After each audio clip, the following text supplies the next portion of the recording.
Delete হয়ে যাওয়া যে কোনো সিমের কল লিস্ট বের করতে পারবেন আজকের ভিডিওটি সম্পূর্ণ দেখলে। Hello viewers, welcome to my channel. This is a neither. আপনারা দেখছেন নাইটেক বাংলা ইউটিউব চ্যানেল। আমাদের চ্যানেল যদি আপনারা সাবস্ক্রাইব করে না থাকেন অবশ্যই ফ্রিতে আমাদের চ্যানেলটি সাবস্ক্রাইব করে পাশে থাকবেন। তো ভিউয়ার্স, আমরা যে কোনো সিমের আজকে কল লিস্ট ডিলিট হয়ে যাওয়া কল লিস্ট বের করে আপনাদেরকে প্রমাণ সহ দেখিয়ে দিব। আপনারা যে কোনো সিমের কল লিস্ট বের করতে পারবেন। তো আমি সর্বপ্রথম দেখিয়ে দিব গ্রামীণটা। তো আপনারা বাংলালিংক, এয়ারটেল, রবি যারা আছেন তাদেরকে আমি একটু ভিডিও শেষে দেখিয়ে দিব। প্রথম দেখাচ্ছি আমি গ্রামীণেরটা। তারপর গ্রামীণটা কিভাবে আপনারা কল লিস্ট বের করবেন ডিলিট হয়ে যাওয়া। তা আপনারা প্রথমে ডাউনলোড করতে হবে মাইজিপি অ্যাপ। আপনার যদি বাংলালিংক হয় তাহলে বাংলালিংক অ্যাপ নামাবেন, যদি আপনাদের রবি হয় তাহলে আপনার রবি অ্যাপ নামাবেন, যদি আপনার গ্রামীণ হয় তাহলে মাইজিপি অ্যাপ নামাবেন। আপনার এই অ্যাপগুলো নামাইতে হবে, তাহলে আপনারা কল লিস্ট এই অ্যাপগুলোর ভিতরে আপনারা পেয়ে যাবেন। 2-3 মাসের কল লিস্ট ওই অ্যাপের ভিতরে থেকে যাবে, আপনারা পেয়ে যাবেন। তো আমরা যখন এই অ্যাপ্লিকেশন আমরা ডাউনলোড করা হয়ে যাবে অ্যাপ্লিকেশনটা আপনারা চলে আসবেন। তারপরে মাইজিপি অ্যাপে চলে এসেছি। আমরা প্রথমে গ্রামীণটা দেখিয়ে দিব প্রথম নাম্বারে। এরপর এখান থেকে আপনাদের লগ ইন করতে বলবে। আপনাদের যে গ্রামীণ নাম্বারটা আছে সেই গ্রামীণ নাম্বারটা এখান থেকে দিয়ে আপনারা লগ ইন করে নেবেন, তাহলে কিন্তু হয়ে যাবে। এখান থেকে কোনো ঝামেলা নাই। তা আমি লগ ইন করে রেখেছি আগে, তাই এরকম এসেছে। তো এরপর আপনাদের সামনে এর ইন্টারফেস শো হবে। এরপর আমরা যে কল লিস্টটা বের করার জন্য এখান থেকে নিচে দেখতে পাবেন মেনু আইকন একটি। তারপর ভালো করে লক্ষ্য করুন, দেখতে পাচ্ছেন এখান থেকে মেনু এই কোনায় নিচে দেখতে পাচ্ছেন। এই মেনু অপশনে একটি ক্লিক করে দিবেন।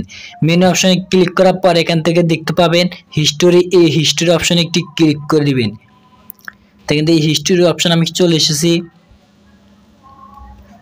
এরপর এখান থেকে দেখতে পাবেন উপরে call history, internet history, SMS history, recharge history. তো এখান থেকে আপনার চাইলে সবগুলো হিস্টোরি আপনারা দেখতে পারবেন। আপনারা 3-4 মাস আগে ডিলিট হয়ে যাওয়া যে কোনো হিস্ট্রি আপনি এখান থেকে দেখতে পারেন। তা আমি এখান থেকে প্রথম কল হিস্ট্রি দেখাচ্ছি। কল হিস্ট্রিতে একটি ক্লিক করে দেব। তো দেখতে পাচ্ছেন এখান থেকে আমার অনেকগুলো নাম্বার এখান থেকে দেখতে পাবেন। আমি একটু নিচে চলে আসেছি। দেখতে পাচ্ছেন এখান থেকে এপ্রিল মাসে আমার এখান থেকে দেখতে পাচ্ছেন এই নাম্বার আমি কথা বলেছি। এখান থেকে 14 সেকেন্ড দেখতে পাচ্ছেন। এখান থেকে 14 সেকেন্ড আমার 72 পয়সা কেটেছে। এখান থেকে এই নাম্বার দেখাচ্ছে। তো এখান থেকে আপনারা এখান থেকে যে কোনো সিমের এইভাবে আপনি এখান থেকে কল হিস্ট্রি বের করতে পারবেন খুবই সহজে, কোনো ঝামেলা ছাড়াই। তো এরপর এখান থেকে একবার ব্যাক করে চলে আসবেন। এরপর এখান থেকে আপনারা দেখতে পাবেন ইন্টারনেট হিস্ট্রি। এখান থেকে চাইলে আপনারা এখান থেকে কত এমবি এখান থেকে খরচ করেছেন এখান থেকে সেটা দেখতে পারবেন। এখানে দেখতে পাচ্ছেন এখান থেকে যে কোনো মাসের এখান থেকে আপনারা কল হিস্ট্রি দেখতে পারবেন। এখান থেকে এপ্রিল মাসের দেখাচ্ছে, এখন চলতেছে মে মাস। এখান থেকে অটোমেটিক এখান থেকে আমি এপ্রিল মাসেরটাও দেখতে পাচ্ছি, আগের মাসেরটাও দেখতে পাচ্ছি, কত এমবি এখান থেকে আমি খরচ করেছি কোন মাসে তা দেখতে পাচ্ছি। এরপর এখান থেকে ব্যাক করে চলে আসবো। এরপর দেখাবে SMS হিস্টোরি। এখান থেকে SMS এ ক্লিক করব, 3 নাম্বার। এরপর এখান থেকে আপনি কোন মাসে কত SMS আপনি খরচ করেছেন বা কিনেছেন সবগুলো এখান থেকে দেখতে পারবেন। আমি কোন SMS কিনিও না, তাই এখান থেকে 0 টাকা দেখাচ্ছে। তো এরপর এখান থেকে দেখাবো রিচার্জ হিস্টোরি। এখান থেকে দেখতে পাচ্ছেন রিচার্জ হিস্টোরিতে ক্লিক করে দিবেন। তো এরপর এখান থেকে আপনাদের সামনে ইন্টারফেস শো হবে। এরপর এখান থেকে আপনি কত টাকা এখান থেকে রিচার্জ করেছেন কোন মাসে এখান থেকে সেই অপশনে এখানে দেখতে পারবেন। দেখতে পাচ্ছেন 20 তারিখ এপ্রিল মাসে এখানে আমি এখান থেকে 85 টাকা এখান থেকে আমি রিচার্জ করেছি, তাই এখান থেকে সেটা দেখাচ্ছে। তো এখান থেকে আপনি রিচার্জ হিস্টোরি এখান থেকে বের করতে পারবেন।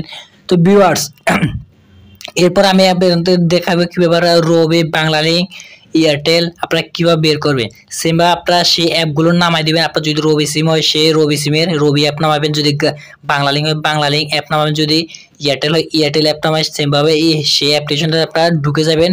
চলে যাওয়ার পর এখান থেকে আপনাদের নাম্বার দিয়ে আপনারা লগ ইন করে নেবেন। এরপর আমি যেভাবে দেখেছি, হয়তো আপনাদের আমি গ্রামীণ আবার চলে যায়, আপনাদেরকে সুবিধাতে দেখাচ্ছে। আমার বাংলালিংক এয়ারটেল নাই, তাই আমি আপনাদেরকে সেগুলো দেখাতে পাচ্ছি না সুবিধা মতন।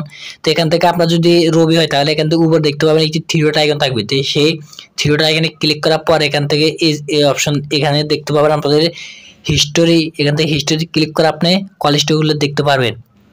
যদি আপনার বাংলালিংক হয় তাহলে কিন্তু সেমভাবে এখান থেকে থ্রিডট আইকনে ক্লিক করে, অথবা যদি আপনার দেখতে পাবেন নিচে মেনু আইকন যদি দেখতে পারেন নিচে গ্রামীণের মতো মেনু আইকনে ক্লিক করে আপনি কিন্তু হিস্ট্রিগুলো পেয়ে যাবেন। তো এয়ারটেল সেমভাবে আপনার এখান থেকে থ্রিডট আইকনে ক্লিক করে কিন্তু আপনি এখান থেকে সেই হিস্ট্রি পেয়ে যাবেন কল হিস্ট্রি, তাহলে আপনার এখান থেকে চেক করতে পারবেন। তা আমার এখান থেকে অন্য সিম নাই, তাই আমি আপনাদেরকে দেখাতে পাচ্ছি না অন্যগুলো। তো ভিউয়ার্স, আজকে ভিডিওটি এই পর্যন্ত। ভিডিও কেন অবশ্যই কমেন্ট করে জানিয়ে দেবেন। আর যদি আপনার ভিডিওটি একটু হলেও ভালো লাগে অবশ্যই বন্ধুদের কাছে শেয়ার করে দেবেন।